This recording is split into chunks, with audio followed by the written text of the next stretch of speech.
What's up guys? Today I'm going to be doing my second to last tutorial on my channel, and in today's tutorial I'm going to be teaching you guys how to do a backflip on flat ground. So before you get started, it's really important that you can do a backflip on a trampoline like those. You guys need to realize that a backflip on a trampoline is not very similar to doing a backflip on the ground.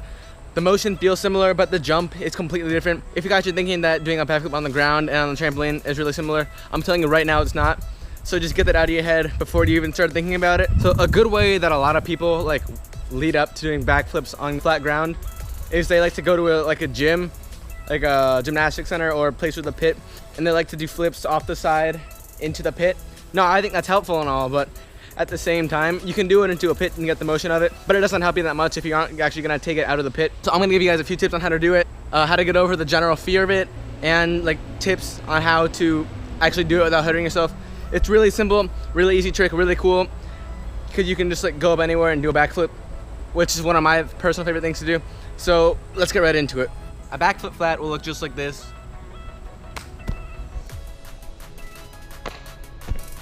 So it's really important that, so if you've never done it into a pit before, or in a gym, that's completely fine. Throwing it for the first time won't hurt that bad. If you have a mattress, you might want to try it on there too, but I don't have a mattress or any pads or anything.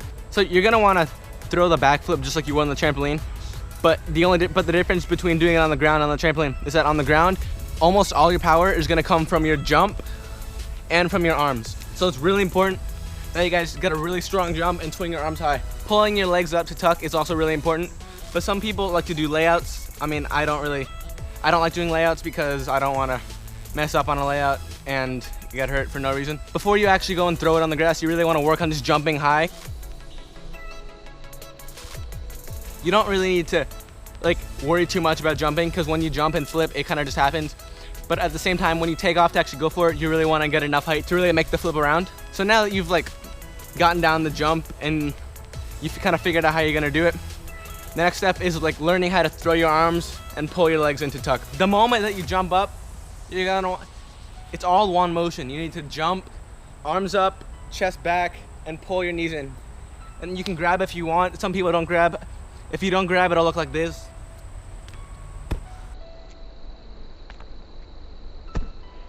And that's completely fine. Tucking makes it a little bit easier to land, but at the same time, if you're really new to it and you're worried you're not gonna know when to untuck, then you might not wanna tuck. I don't think it's a big problem, because you kinda know when to untuck if you can do it on a trampoline. So doing a backflip flat is all just a matter of the fear of hurting yourself on the ground. I mean, let me tell you now, hurting yourself on the ground does hurt more than it does on the trampoline, but at the same time, it gives you an incentive to try really hard to do it correctly the first time so you don't hurt yourself.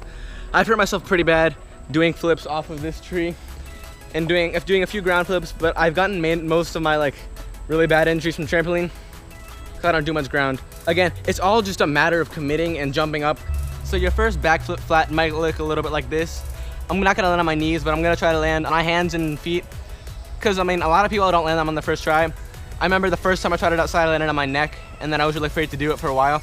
And then a few weeks later, I went to a gym, got my confidence back, and then I landed on the ground as soon as I got back from the gym.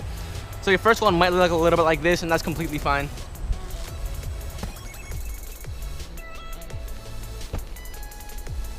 Landing on your hands and knees is no problem at all. It just tells you that you need to get a little bit more height when you jump, and maybe a little more throw with your arms. But like I said before, it's all just a mental thing. Backflips on the ground are one of the easiest tricks you can do, if not the easiest trick you can do on the ground, and it's really impressive to just do wherever. So assuming you've thrown your first and you're right at this step, the next step is really just working on your height, your throw, and tucking. It's all one motion too. You don't want to grab your knees too late or not grab them at all. I mean, you don't have to grab them, but if you grab them, you do want to grab them right away. If you grab them really late in, it's not really going to benefit you. And if you throw and pull your knees up too late, you're not really going to get as much throw. Pulling your knees in late will look a little bit like this. I'll try my best. But just make sure when you throw, it's all one motion. So to wrap it up, again, backflips on the ground are completely a mental trick. It's all one motion. Throw up, pull your knees in and grab. And right around 3/4, if you can if you know you are in the air, right around here, it's when you're gonna want to kick out or ungrab or untuck. Chances are you land on your feet. If not, it's fine. The first one, you just need to work on them a little bit, and after you drill them a while, you'll completely gain your air awareness. One more thing, If you want, some people prefer to step into it like this.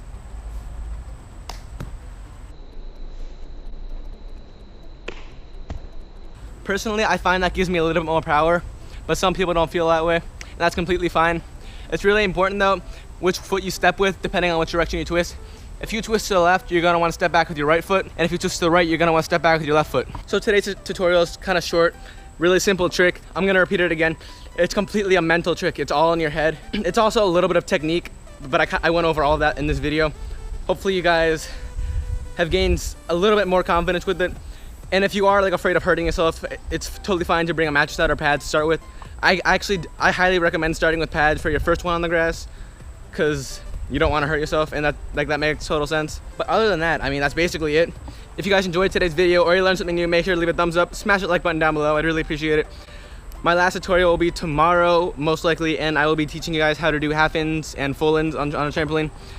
That trick is kind of highly requested, so I'm just gonna put it into the same video because the tricks are really similar in terms of how you do it. So I'll do those tomorrow. Thank you guys so much for watching. Don't forget to leave a like, share with anyone who might want to learn a backflip on the ground, and subscribe for more videos. And I'll catch you guys in the next one. Peace out.